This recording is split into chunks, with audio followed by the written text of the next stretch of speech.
Hello, we're back.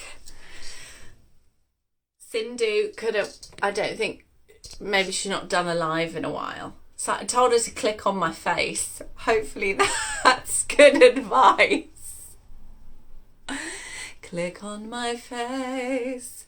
She's messaging me, but also I'm on Instagram. Hello, everyone. Thanks for coming back. I'm having slight technical difficulties, so I'm going to get my other phone. I mean, this is the fun of Instagram Live, isn't it? This is my other phone that stopped working, so I bought a new phone, and then the old phone started working again. Joy. But it does mean that hopefully I should be able to guide Sindhu. She's joined. She's in. Oh my God, we're going to go for it. Let's... I told her to click on my face, and she obviously did. You're Hello. here! Jesus, I haven't can I swear on this? Yeah. I haven't seen you in forever. I know. I was so worried you weren't going to make it in because I was so worried. I was like, I can't get on the live. What's happened to me? I'm crazy. you were messaging me on Instagram, and obviously I was live on Instagram, so I couldn't Why reply can't to I your get live? messages. But I But have to say, then, you still are rocking lipstick. You've always rocked lipstick. And a lot has happened with you since I last spoke to you. yeah, I mean, the most important thing to tell you is I knitted this jumper. Oh, right. Okay. Let me stand Wow. for That's amazing. Oh my God, it's got every goddamn color. it's a beautiful sunny picture. It's lovely. And are Thanks. you knitting them for sale or just for yourself? Just for me. I knit scarves for sale to raise money for hearing dogs, which is an amazing charity. But Earring dogs or hearing dogs? hearing dogs. Okay. What is a hearing dog? They're dogs who can hear. No. Well, I have a hearing aid and hearing loss in one ear. So hearing dogs, they train dogs for deaf people. Um, so like dogs for the blind, dogs for people who are deaf or hard of hearing, and then the dog can alert them to, like, and if an alarm's going off or if the doorbell's ringing, stuff like that. So those dogs, in a way, have an easier life than seeing eye dogs because they're like, there's a sound, but like they don't have to like translate a conversation. That would be something. Those goddamn Wouldn't dogs. it? Yeah, because the seeing eye dogs, they have to be like, oh shit, truck, oh shit, car. These dogs are like, oh, bell, fire, washing machine. I mean, it's limited, but I think it's very cool. Our dog, our puppy, who turned one on the 22nd of November, on the 24th of December, he went blind. Oh, He had a nap and woke up and was completely blind. And it's hard to know your dog is suddenly blind. yeah. And we were like, what's happened to the dog? Anyway, rushed him to the vet, rushed him to the hospital on Christmas Eve, which in Denmark is Christmas Day, big celebration thing. Anyway, optic neuritis, blah, blah, blah. The fact of the matter is, and we have a lab. So it's not, I mean, I have a seeing eye dog, but the lab hates the puppy. So he's like, I'm not fucking helping him. And I was like, that's not nice. That's very mean. But anyway, but the lab is very old and he's lame. It's like a dog charity in this house. One is blind, one is lame. But the crazy thing about the blind dog is, or the blind puppy is, it took him a couple of weeks and then he was like, I'm not fucking blind. Who are you calling blind, asshole? Your mom's blind. Like, he became so insulting towards the idea of blindness that he was like he became like an anti-blindist. And He was just like, I'm not going to let this define me. No, it's not even like that. It was like, you'd be like, oh, Boli, can you see? And he'd be like, yeah, fuck you, I can see. And then he could see.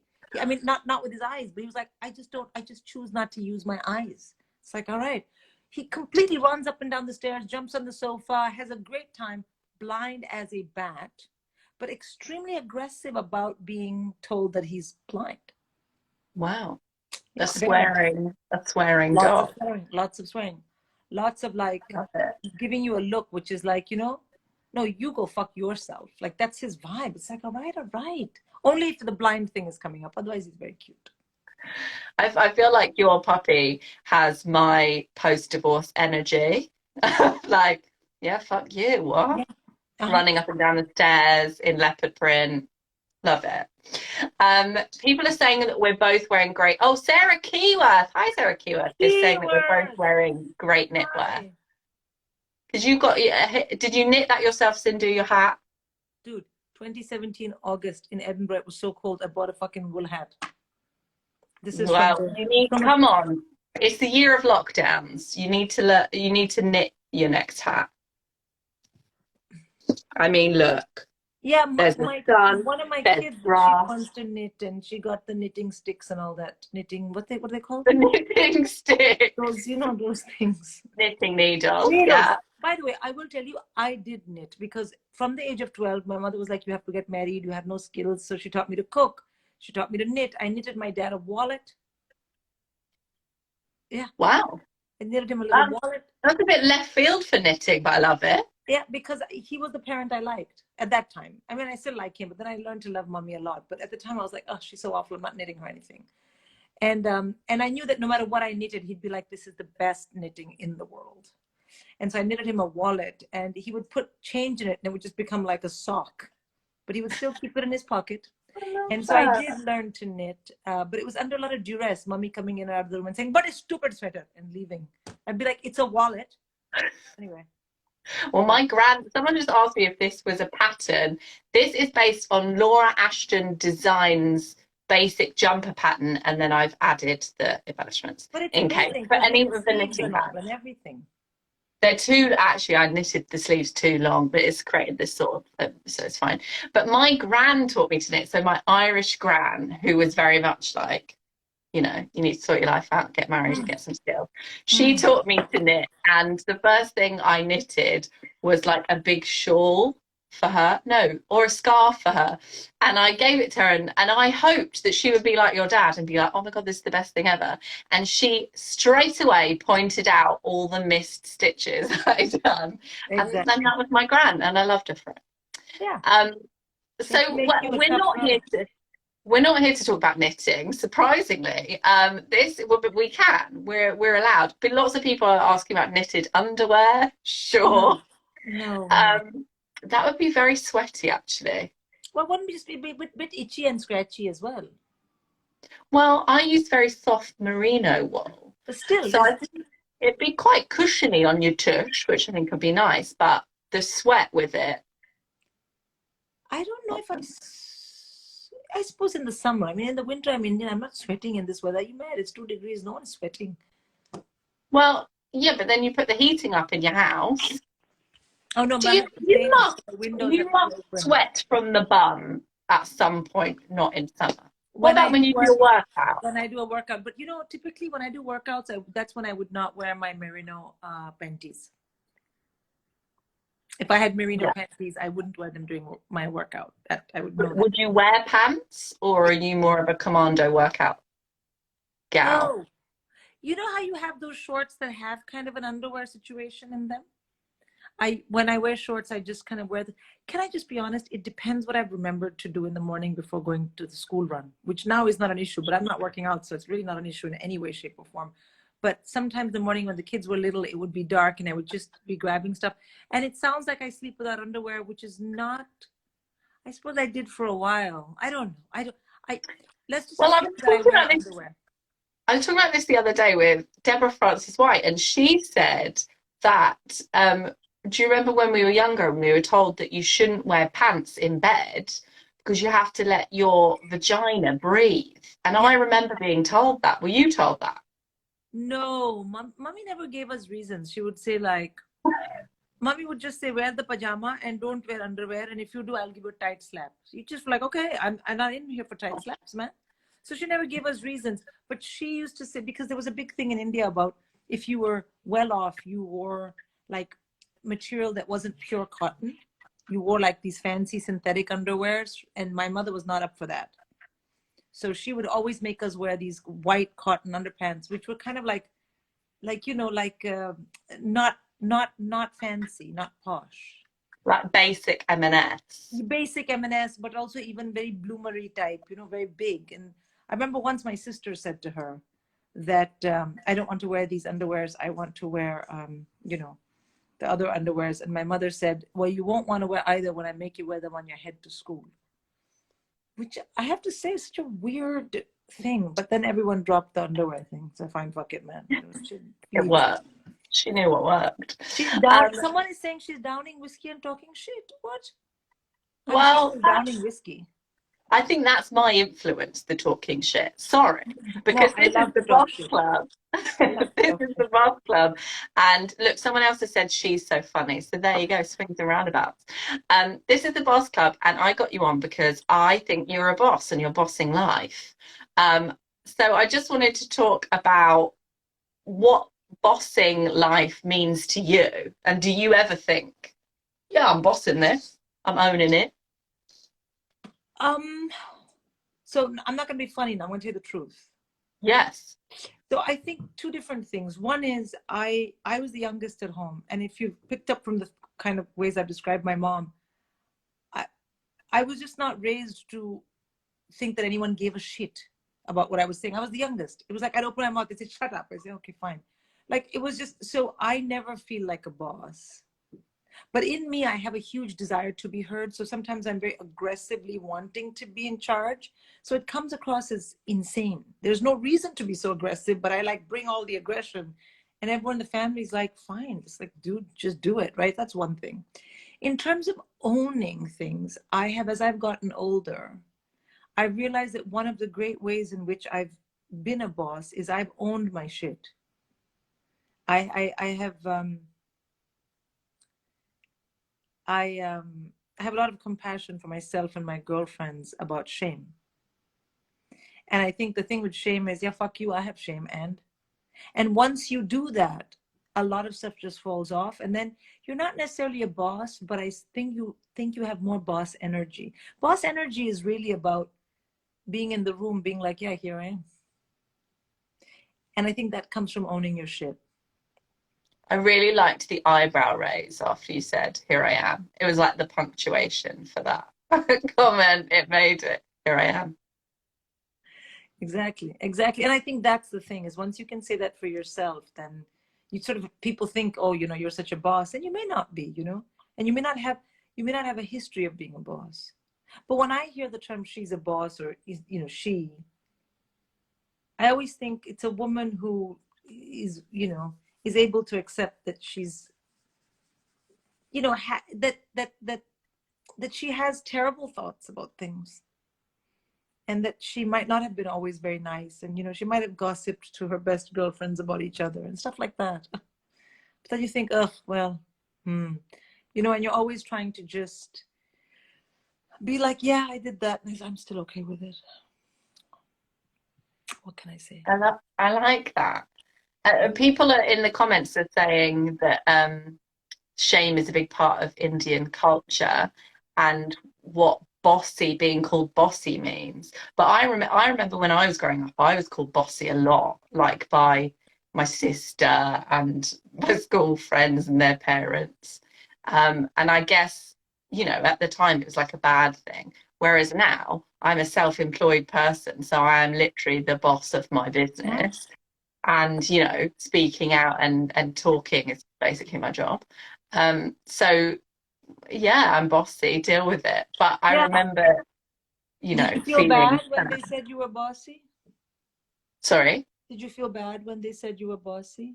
Yeah, because it was said in a like telling you off. Well, for me, Yeah, it yeah, was a, yeah. like telling me off, like stop being rude and bossy, you Yeah. know. So I was raised to have an arranged marriage, and the biggest fear was that I would, because I was always trying to tell jokes, but I also had an incredible stammer. So it was the most awkward thing in the world.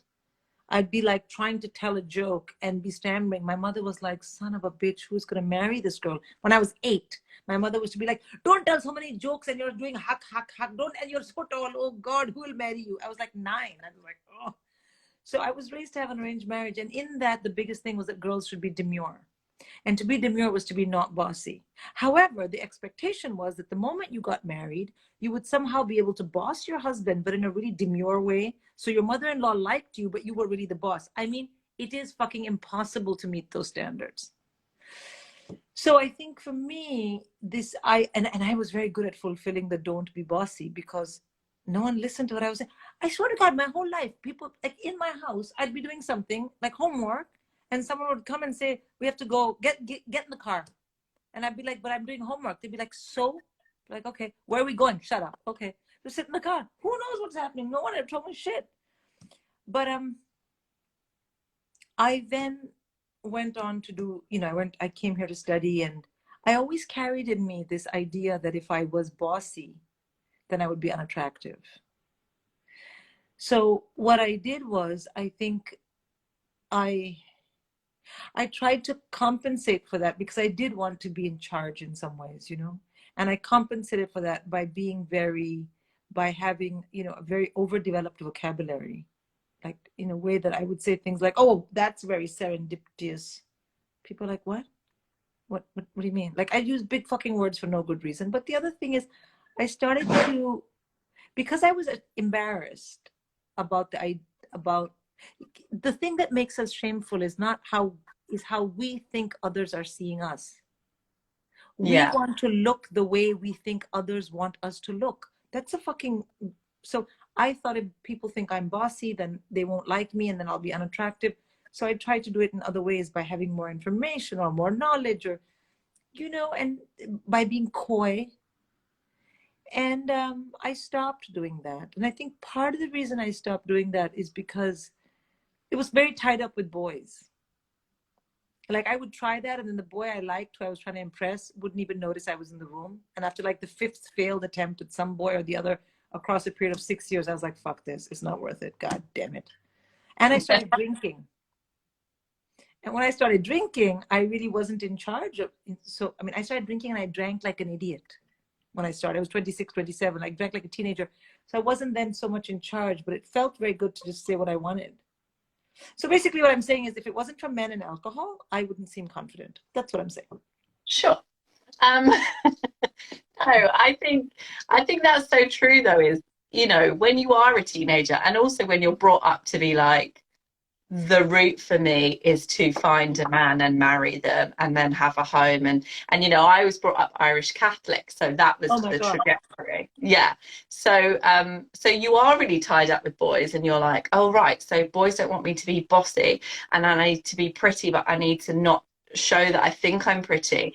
And so all these things, and you're trying to like navigate the world, and I remember trying to be like, shy, and what I thought boys would want me to be, like some sort of angel, and it didn't work. And actually, when I started being bossy, it worked. I mean, I'm divorced now, but it worked initially. I don't want to laugh at that, because I haven't given you a hug in person. I heard about that.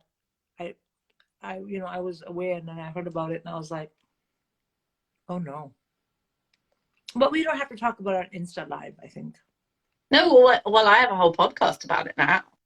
Oh. It was actually one of the most freeing things I've ever done, is getting divorced. Obviously, it was incredibly sad, and I sat at home on my slate floor crying, and it made a little puddle on the floor because the slate is like sort of wonky. And then my cat came and sniffed me and then just walked away. That was not a fun time. But also, if you put your face on the floor and it's a cold floor, it's quite comforting when you're crying alone. That's what this whole quartz thing is. People buying quartz and rubbing it on their face. Also, just put it on the tile. Just go outside and put your face in the floor. Yeah, that's what I suggest, in your garden. So there were obviously really difficult times, but it's also been amazing to just, How long has it been? So I'm only recently officially divorced. I started a podcast called The Divorce Club in April this year, because I was April of 2020. Oh yeah, of 2020, yeah. When did you decide to divorce? So we separated. God, I'm really bad at dates. So we separate now. From now, it's about 2 years ago, 2 and a bit years ago. Okay, so no wonder I didn't know, because my mother had her stroke at the end of January 2019, and I just checked out. Yeah, I remember. Yeah. And also, I was in Magic Mike. Yeah, you weren't around. So I wasn't gigging and stuff. So we haven't seen each other for ages. No. But I remember Magic Mike. I remember when you got that job, we were like, holy shit. Because I remember loads of people, because they were looking for comedians possibly. So lots of people in our industry were talking about it and like, are you going to go for it? I don't know. And then I sort of went to this one audition and thought, oh, well, that's done. and then they offered me the part, and it wasn't even like a recall or anything. So it was complete like Incredible. around the floor. Incredible. Shock. Incredible. I remember hearing about it being like, oh my God. And I hadn't really paid attention to the show, but I knew it was like that. What's his name was very handsome and he was getting naked and kind of doing like a striptease-ish. And then you got this job and I had to go and really focus on the show. I was like, what? It was so exciting. So did you watch? So you went and watched Magic Mike the film? No, I just did a bit of research more than just knowing that remotely it was some guy taking his shirt off, you know. Yeah. Well, yeah. So it was the live version of Yeah, the it was the show, live. directed by Channing Tatum, and I was That's the the MC. guy. That's the guy. Yeah. So I think You hung that with made Channing Tatum a lot? yeah. Jesus. Yeah, so that made me feel pretty bossy. Um, What do you think of as like being the boss? Like, because you have this live and like you're asking me about it, you know. So what, like, why would you pick me as someone who thinks that? Because you think it's just because I sound like I know what I'm talking about all the time. because you have great knitwear. Um, I don't know. I'm really interested about it because I've been doing because since my divorce, I've been obviously we know each other from comedy and I love comedy. And since the divorce and doing the Divorce Club podcast and talk, I just started it because I just wanted to talk to other people who were divorced because I didn't know anyone. And I was like, what's going on in my life? Tell me what's going on in your life. So it's a sort of selfish thing. And actually me letting go of the I don't have to be funny all the time. I can talk Yeah. to someone about divorce and we can be funny and we can be serious. And I found that really interesting. And then a lot of, I interview, you know, men and women and non-binary people and people of different sexual persuasions. But what I found really interesting in the conversations, particularly with women, is this idea of kind of taking back control of your life after divorce and the kind of amazing transformation that had for so many people. And that also made me think about, you know, me being a boss and being self-employed and in charge of my own business. And I also own a social media marketing company, as you do. And I was thinking, what am I like as a boss, like as a person? And I think we always assume, like, in the work industry, maybe not comedy, but when you're sort of under 50 and you're the head of a company, even if it's a small company, you go to meetings and people sort of judge you and don't assume you could possibly be the boss because we imagine the boss as a straight white man in a navy blue suit. And so I'm just interested in like those stereotypes and talking to people that I really admire on the internet, and you're one of those people. Oh, thank you. And I I no, think you what go. it is as well, sorry to keep going on the No, live no, that but I'm I doing asked. you about, Yeah. is that I was feeling really insecure one day and I was looking on Instagram and all my peers like you were doing amazing things and I was like, oh God, I'm not doing anything amazing.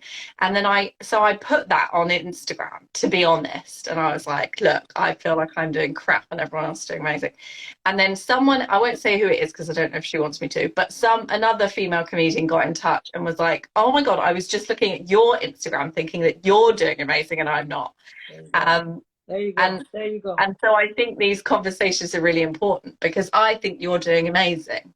Just Well, all the time, you're just really happy and just rocking life. remind me to put some of my crying Instagram posts or some of my crying on Instagram. I think for me, because I came to comedy later than like I wasn't in my 20s, I didn't grow up in comedy. It's still very difficult for me. Like I'll have a conversation with you. It's Instagram Live and I don't really care. I have nothing to hide. But I still have a public and a private persona. But I know you, so I can talk to you. And I appreciate there's strangers listening to this, but I can zone that out. First thing. Second thing, and that's just about Instagram. I'll be sure to put some crying on because that happens a lot. But I think as I've gotten, so in my 20s, I wanted to be a boss and I didn't know how to do it. And I thought it was all about achievements.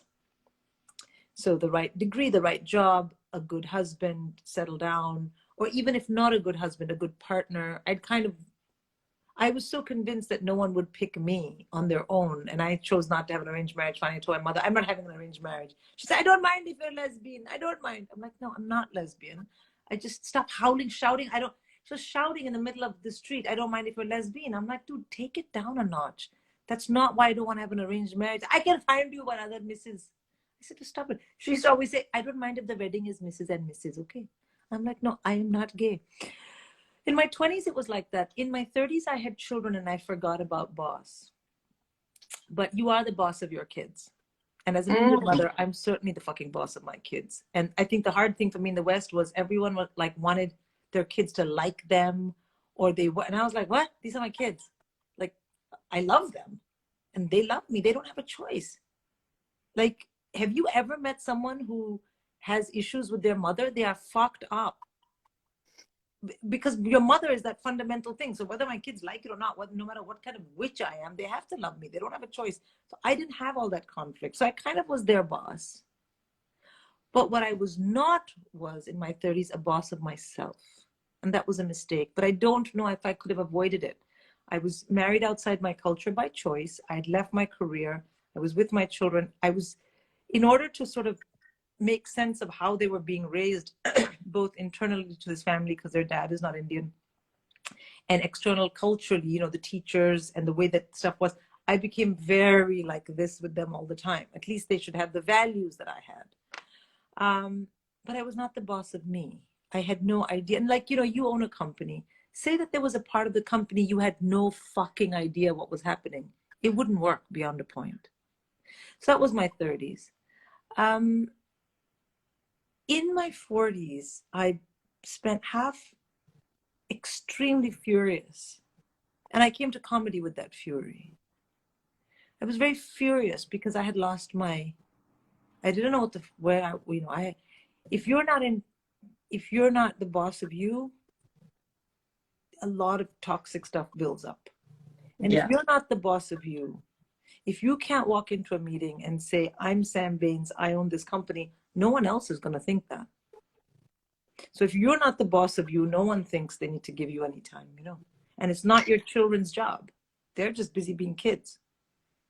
But do you think it's you? Do you think you have to project being a boss, No, you or have do to you be think your it's own other boss. people's? To be your own boss. You have to know, you have to you have to find a way to treat what you're doing in your life. The cat's getting involved Hello in the Kitty cat. Oh, so many colors. This cat is so many colors. Yay! The eyes are green. It's like a tiger. This is Queen Victoria. Queen Victoria. Did she sniff and go away when you were sad? Yeah. Queen Victoria, that wasn't very nice, but you are so beautiful, I'll let it slide. Well, Albert had died because there were two, Victoria and Albert. No. But has she reacted like the actual Victoria did to Albert's death? Because that lady lost her mind. Yeah. Well, I was like, of course Albert was going to die first. It's historically accurate. We shouldn't have named him that.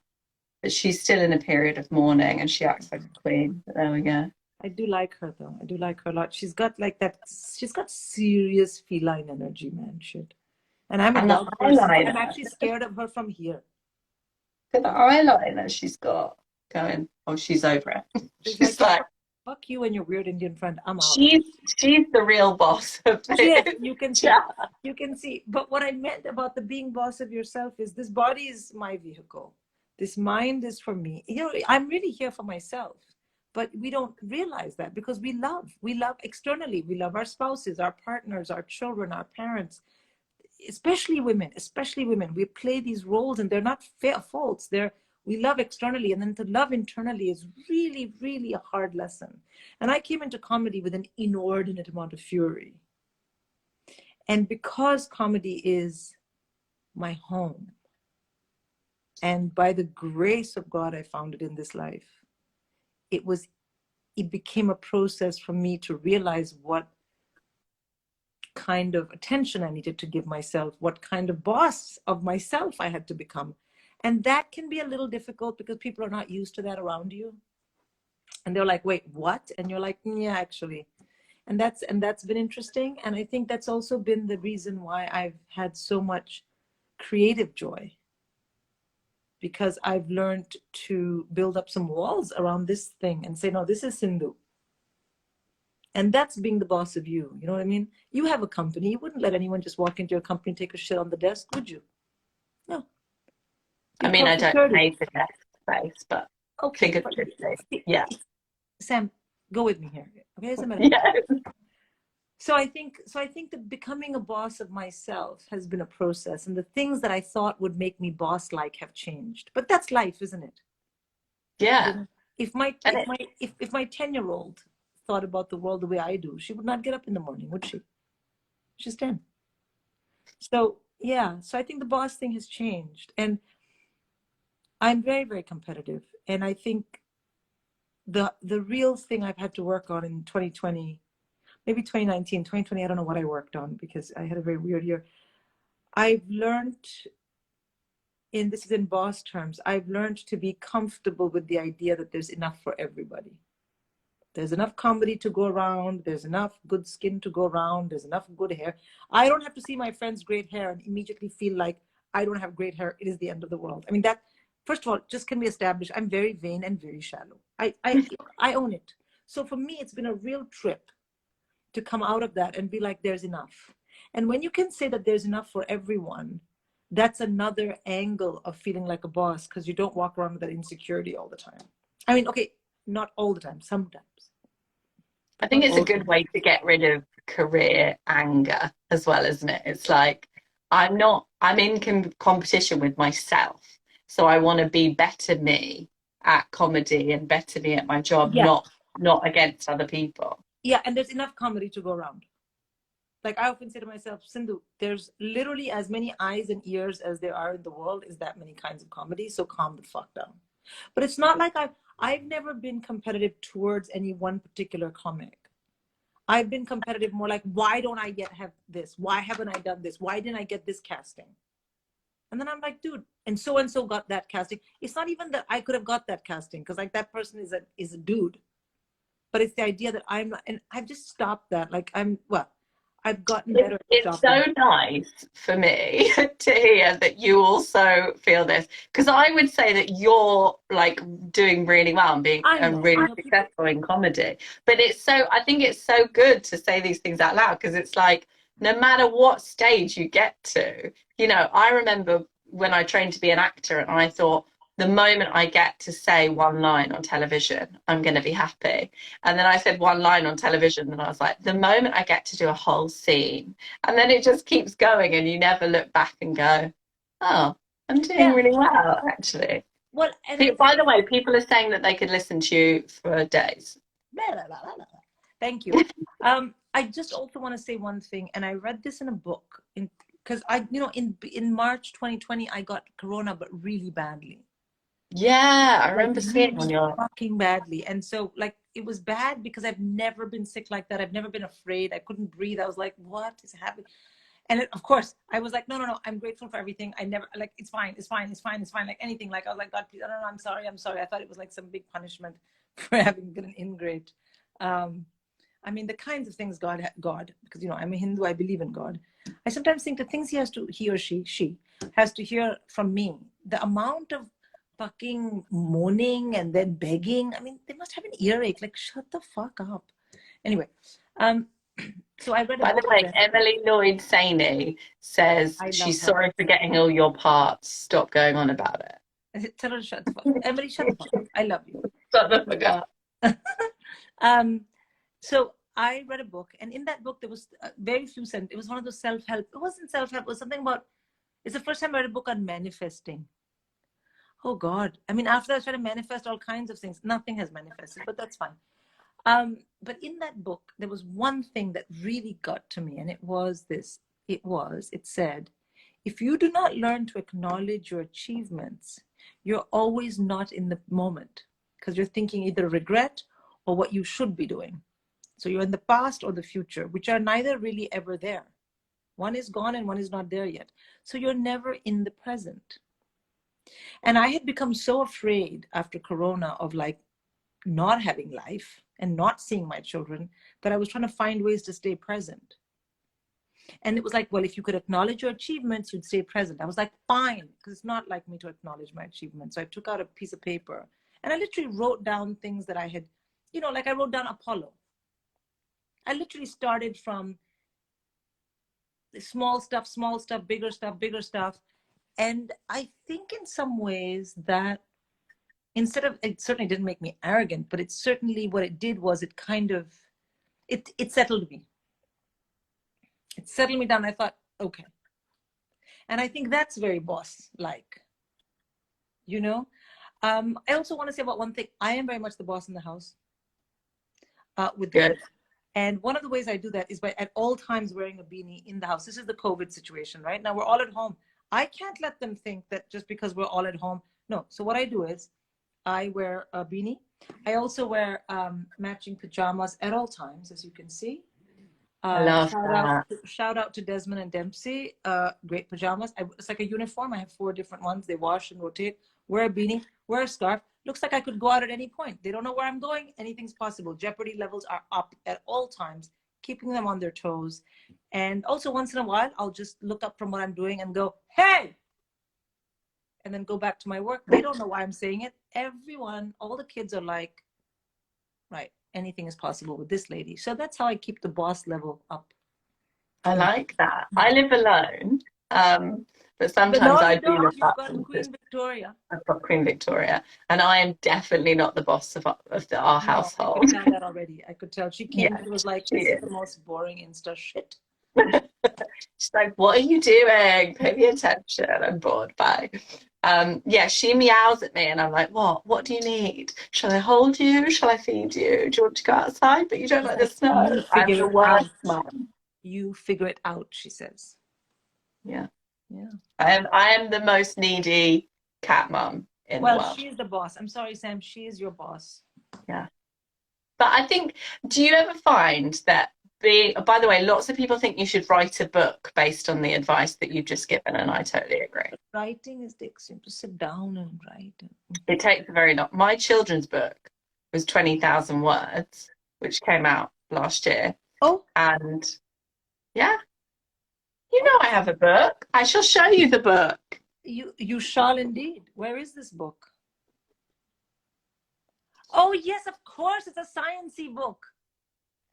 Well, yeah, so it's about a little girl called Harriet who has a hearing aid like me, and her hearing aid translates alien languages, and her gran protect the earth from aliens. What age group is this book for?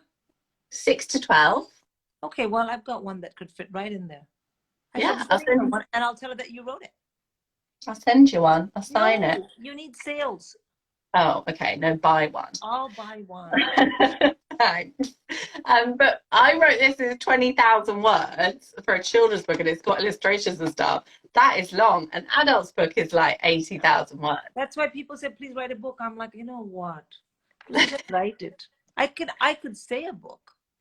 Yeah. Or just write some Instagram captions, and then over time they'll say the book, and then may get one of the teenagers to write it. No, but they would. My son called me cringe lord today. He came cringe in. lord. Yeah, he said, mate, one of my friends looked at your TikTok, and I just want to say you are a cringe lord. Lord of all the cringing. Yes, That's quite high. So I said, listen, mister, just let's back this up. Your friend went to my TikTok. So you know what? You ask yourself, who is the idiot here? My friends don't go to your TikTok, do they? Your friend went to my TikTok. Why am I cringe lord? Also, you're a lord, I take it. I'd be thrilled. Cringe lord is not lord like that. It's like cringe. Yeah, no, I know. Lots of people reminding us that saying a book is an audio book. That is something that already exists, which is true. And so you could do one of those. I could do a saying book. A saying book. Love it. What I was going to say is, because my cat is the boss, I find that sometimes in certain situations I like being the boss, like in comedy, like with my own company, and then other times I really like not being the boss and someone else being in charge. Yes, 100%. And do you have people? So one of the people that I have that with is my cousin brother. In India, we say cousin, sister, cousin, brother. He's my cousin brother. We're actually not related by blood, but we've known each other our whole lives, and our families are family friends. So he's like, because when he comes to London, he's 6 months younger than me. No matter what happens, he'll say, what do you want to do for lunch? I'll say, I don't know. I'm thinking, no, I've already decided. I'm like, okay, let's go. So he decides at lunch. Then we get to lunch and he's like, Ajay, you don't have to order. I'm ordering for you. I'm like, okay. And then I remember he was over like not last May, but 2019 May when I saw him last, because he's in India. It was middle of the morning. And I said, well, what should we have? Coffee? He said, no, we're having mimosa. I said, but it says 10 in the morning. He said, so in the night you drink whiskey, in the day you drink mimosa. Shut up. I said, okay. So when he's with me, he is my boss. He's my boss. I remember once I had a terrible fight with my husband, really as early years of marriage, and I'd had enough. And he was over, and I said, "That's it, I'm done, Baba." And he was here in London on work, and he came to see me, and then he took me out, and he said to me, "Listen, he's a damn good guy. Like, he's not like us because he's not Indian and all, but he's damn good, and you're very hard to be with. So just shut up now, okay?" And I was like, "Oh, okay." And then I went home. I said to my husband, "I'm sorry, I didn't mean it." But so this cousin brother of mine is my boss. And I love it because he's also always in my corner. Yeah. And it can make your life easier. Like, my cat's my boss. My mom is definitely my boss. My mom, I'm like, Mum, what are we doing today? If we're, used to spend the day together, or if we go on like mother-daughter holidays, she'll be like, right, we're going here, and then we're going here, and then we're going here, and I just go along with it. I'm like, all right, but mothers are bosses, They are bosses. forever. I used to rebel against it when I was a teenager, and now I'm like, okay, tell me what to do, boss me. I don't know if people can handle what I'm about to tell you. I think they can. Wow. My mom, was what my mom was to me. And then she Yeah. passed away and I was not expecting it. And then a couple of my friends said, oh, don't worry. Because I can't believe I haven't heard my mother's voice we used to talk 5 times a day, even after her stroke and everything. I mean, I spoke to her just 2 days before she had her second stroke and passed away like instantly. But close friends of mine used to say, oh, don't worry, your mom will come and talk to you in your dreams. They come to you in your dreams. And fucking mommy never came in my dreams for the first many months. And I remember thinking, that's it, I've lost her. And I have these videos I made of, like, just to annoy her, I would make videos or whatever. And then sort of towards the summer of 2020, this is how much my mother is my boss. Just this is where the story is leading. I had a dream in which I walk into the room, and it's in my house here, but it's also in India. I can't. And mommy's sitting there. And I look at my mother. We were very close. And I'm like, what are you doing here? You're dead. That's what I say to this lady. And she looks at me and says, oh, stop shouting. And I'm like, yeah, but you're dead. Why are you here? And she points over to my dad, who's typically doing something nerdy in the background, and says, do you really think I could die and leave him on his own? And I'm like, oh, yeah, I get it. And she's like, yeah. And then she said, go and make me one tea. And then I left in my dream. And I was like, so when I woke up, I'm like, of course, my mom is my boss. And then, of course, I was happy for the next 6 months because she did come to me in my dreams. Even to shut the fuck up and go make some tea. But I used to hear my dad's voice just after he died. He died a good 4 years ago now, I think, or 5. But yeah, just at random times, like if I was thinking, oh, should I do this? I'd sort of hear him go, yes, do it, or whatever. It's great. Yeah, and I have a photograph of mommy with a candle that stays lit, all the time, 24/7, except not at night because my Danish husband thinks it's unsafe. Probably is. And some days I will come over and I'll say to her in the picture something. But the fact is, I think I don't think there's that much separation now. Like, I would have to sit and say, oh, mom, what do you think? Blah, blah. Otherwise, her voice is just always around there. And I think to have someone in your life who's your boss is a great gift. And I think in that sense, it's that moment where you feel both completely, you don't have to take control, but you're completely safe. And that's really because you think someone's in your corner, And mommy used to say, if God comes down and says, skin yourself alive for your daughter, I will say, God, first I have to spank her, she's idiot. Then I will skin myself alive for you because I love you. There was so much violence in that just one comment. We'd be like, wait, first, what, you're spanking us, you're skinning yourself alive. But it was that thing, she was both strict, but also in my corner. You know what I mean? And I think that's what it is to have someone who's your boss. I think it's easier for me to think that my cousin brother or my mother is my boss, then that, I mean, I do give a lot of stuff. I mean, I do let my husband decide a lot of things because he's just organized. Like if like Yeah. I had to do things, we'd all be in jail. Like, you know, admin kind of things. But I think it's harder for me in a romantic relationship to be like, oh, it's my husband is my boss. I'm like, no, no fucking way. But I think in some ways, maybe. I don't know. I think it's really nice. We've never talked about bosses in that way before, of having a boss in your life that is someone who just really cares about you. And I think that's really true and Yeah, really nice. because you need that, because you can just kind of chill, you know? And we all have to feel chill. The older I get, the more I appreciate those moments where I can behave like I'm a teen, you know? And you can't get that with your peers. You need to have that with someone that for whatever reason you think they can catch you. You know, they're like your social welfare net. I guess that's a little bit like comedy in that an audience comes, sits down, we go, I'm your boss for an hour, and then they, have to feel safe and let us take over Oh yeah. to have a nice time. And we tell them what to do, which is laugh, hopefully, for an Yeah. hour. No, absolutely. I mean, I think getting on stage and holding a mic and, you know, it's definitely, you're definitely saying I'm in charge. But that's why and then that's when you die, is when you come on with that I'm in charge, and then all your jokes are dog shit. But then you're not in charge, and the audience is like, and then you're like, oh, I died. But that's the thing, right? You gotta have the jokes to back up your big boss That's the swagger. fun of it. Yeah. Hey, I swear to God, for how much I miss live comedy, I'm willing to go out on stage and die every day for 1 month, if it means I can do live. Okay, not for 1 month, 2 weeks. I I was couldn't going do to it for a say, month. I wow. couldn't do it for a month. I couldn't do it for a month. I mean, even now.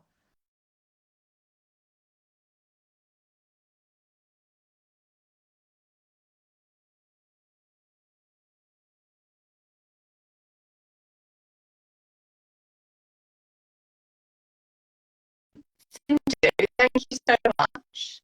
This has Oh, been. Oh, you're back. I am back. What Hi. happened? Well, you froze, but I don't know if I froze because my mum tried to call me as we're talking about Oh, mum. She oh, only ever calls me when I'm like on the radio of or course, like of doing course, of something course. else. And much less weird than if my mom tried to call me. Yeah, that would be, but very apt. But Good also, timing. it would be very funny because I'd be like, "How are you calling? I thought you were dead." Like that. What? I still can't get over. That's the first thing I said to her. Yeah. But she was so Well, chill. She was like, "You're so dumb." She used to always say, "You know how stupid you are. Is stupid." She used to always say, "You're so stupid." But what I was saying was, I said I would die for a month to be able to live comedy, to do live, and then you said, "Really?" And I said, "No, 2 weeks." But then I went, "Please, I would die for a month if I had to. Please bring live comedy back." So I was putting in a good word, as I always do, to the lady up there who I've given an earache to. Yeah. So that's the well, bossy. I hope, well, I'm sure live comedy will come back and you won't die for even a day, Well, let alone a month. you've got to die some. You've got to make Well, sure. everyone everyone dies a little bit sometimes is a weird sentence to say. Um, but well, thank you so much. It's been so nice to It's chat. been so fun. And Yeah. everyone should follow you, obviously, if they don't already. And do you have anything that you want to promote or Uh, say? uh, be well. People, just be well, and do what you enjoy, and follow Sam and follow me, and go to live comedy because you gotta laugh. Um, the rest of it, it's all online, so I have nothing to promote. But if I can just say one kind of cheesy thing, because I've been sort of struggling with, is not the right way, but I've been really finding it important to wrap my head around, is it's important to have some compassion for yourself. And that doesn't mean be like, oh, my life is so hard. It's like every time you start shitting on yourself in your head, just stop. Just stop and breathe and say, life is not long enough for this. And then start doing whatever you were doing again. Just started it, not the bullshitting yourself, but not the shitting on yourself. Whatever, just stop. You have to break that circuit. Because right now we can't go out and get positive affirmation in so many ways. And so we have to be extra careful of our inner dialogue. Some of the shitting, yes, because you were shitty. Fine, I get it. But not like that constant thing of, mustn't do that. So please I'm don't never do that. shitty. What? I'm always wonderful. I'm never shitty. I'm always wonderful. No, I'm so shitty sometimes. But I mean, I'm lying. I just got divorced. I was very shitty then. Sindhu, thank you so much. You're brilliant. I hope good to to see see you. you soon and touch your face I know, and kiss your face. and spit in your mouth without a Oh, mask. okay. Too far. Okay. Little But, bit. we'll have been vaccinated. Okay. Big kiss, Thank you everybody. so Big kiss, much. Sam. Bye, Bye. Bye, lovely. bye, bye. Speak to you soon.